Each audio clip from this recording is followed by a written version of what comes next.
So hello everyone, this is मोहक अग्रवाल।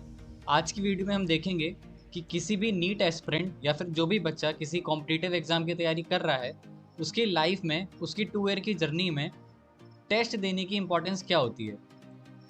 तो test देने की इंपॉर्टेंस क्या होती है, ये जानने के लिए हमने इस वीडियो को 6 पार्ट में डिवाइड कर रखा है। हम 6 पॉइंट्स को इस वीडियो में कवर करेंगे। तो सबसे पहला है familiarity with the exam format. आप जब भी टेस्ट पेपर देते हो तो आप फैमिलियर हो जाते हो कि आपके एग्ज़ाम में किस तरह के क्वेश्चन पूछे जाएंगे। आपको एक आइडिया मिल जाता है कि अगर ऐसा क्वेश्चन आता है तो मुझे ये क्वेश्चन इतने टाइम में लगाना है, या फिर आपको ये भी पता चल जाता है कि आपको कौन सा क्वेश्चन छोड़ना है, और आपको पूरा एक एग्ज़ाम का पैटर्न पता चल जाता है कि ऐसे ऐसे क्वेश्चन आएंगे। इससे क्या होगा कि आपका ड्यूरिंग द एग्ज़ाम हॉल आपका एंजाइटी लेवल रिड्यूस होगा, स्ट्रेस रिड्यूस होगा, और आपको एक कॉन्फिडेंस आएगा कि हाँ, मुझको पता है कि पेपर कैसा आता है एग्ज़ाम में। हमारा नेक्स्ट पॉइंट है प्रैक्टिस एंड स्किल डेवलपमेंट।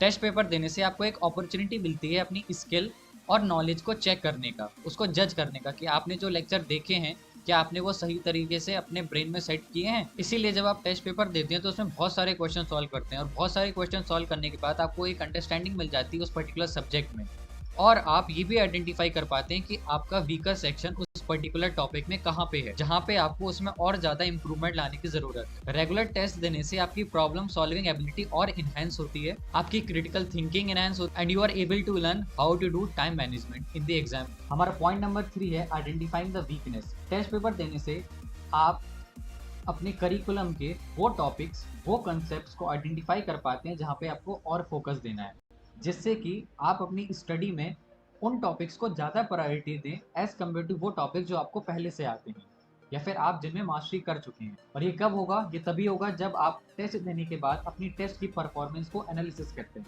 जिसको हम लोग टेस्ट एनालिसिस बोलते हैं। आने वाले वीडियो में हम ये भी देखेंगे कि टेस्ट की एनालिसिस कैसे की जाती है। सो हमारी लिस्ट में अगला पॉइंट है बिल्डिंग द एग्जाम स्ट्रेटेजी। तो जब आप टेस्ट पेपर सॉल्व कर लेते हो तो आपके अंदर एक टेक्निक डेवलप हो जाती है, जिसके थ्रू आप डिफरेंट टाइप के क्वेश्चन को कैसे अप्रोच करना है ये आपके अंदर एबिलिटी आ जाती है। जैसे कि कुछ क्वेश्चंस होते हैं जिनको पहले करना रहता है, तो आप जब टेस्ट पेपर सॉल्व करोगे आपको पता होगा कि ये क्वेश्चन मैं पहले करूंगा ताकि मेरा टाइम बच जाए। तो जो क्वेश्चन आपको आते होंगे वो आप पहले कर लोगे, जिसको हम लोग क्वेश्चन प्रायोरिटाइजेशन भी कहते हैं।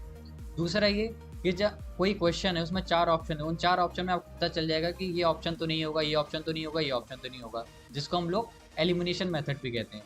तीसरा ये टाइम एलोकेशन। टाइम एलोकेशन का क्या मतलब हुआ?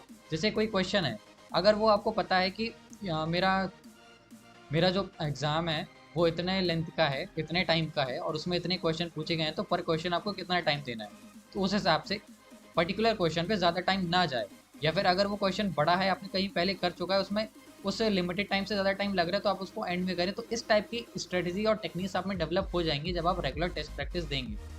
सो हमारा नेक्स्ट पॉइंट है एग्जाम स्टिमुलेशन। एग्जाम स्टिमुलेशन से क्या मतलब है कि जब भी आप टेस्ट पेपर देते हो तो आप अपने चारों तरफ एक ऐसा इन्वायरमेंट क्रिएट कर लेते हो जैसा कि आपका फाइनल डे जिस दिन आप एग्ज़ाम दे रहे हो उस टाइम पे होता है।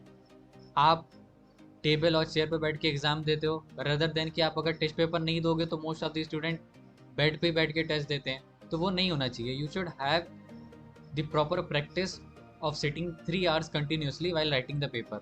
बहुत से लोग 2 घंटे में उनकी कमर दर्द करने लगती है। कमर दर्द करता है तो उन पर मेंटल प्रेशर आता है, कंसंट्रेशन लूज होता है, फोकस लूज होता है।